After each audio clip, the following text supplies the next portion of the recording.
اللي قدامكم في الصورة دي اسمها هنا، عندها حوالي 5 أو 6 سنين.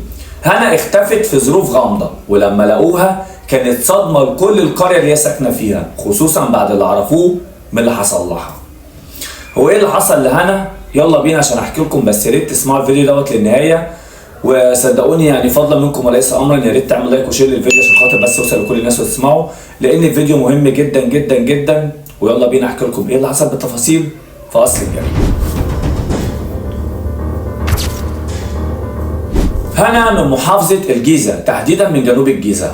هنا اختفت زي ما قلت لكم في ظروف غامضة، القرية بتاعتها كلها كانوا بيدوروا عليها ودايخين عليها، حتى اللي عملوا فيها كده برضو كانوا بيدوروا معاهم على اساس ان هم ما عملوش اي حاجة.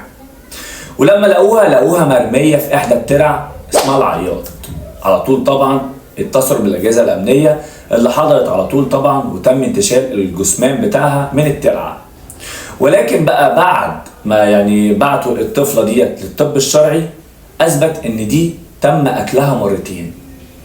المرة الاولى ان تم الاعتداء عليها بطريقة وحشية، يعني تم اغتصابها. متخيلين طفلة عندها حوالي 5 سنين او 6 سنين يتم اغتصابها؟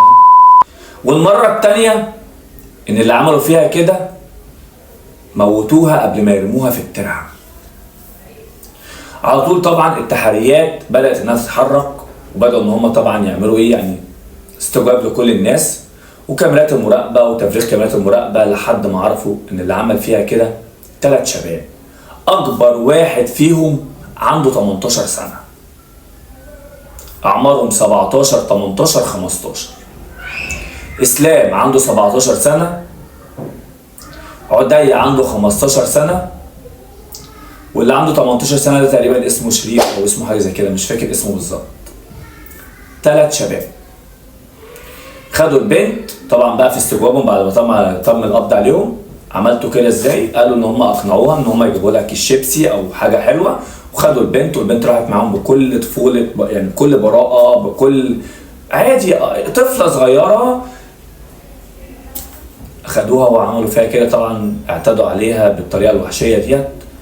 هو انا مش عارف اقول احنا عايشين وسط بشر ولا يعني وسط وحوش، ولا يعني دول لسه يعني صغيرين، اعمارهم صغيره، يعني لسه اصلا يعني لسه اندر ايدج، لسه طالعين.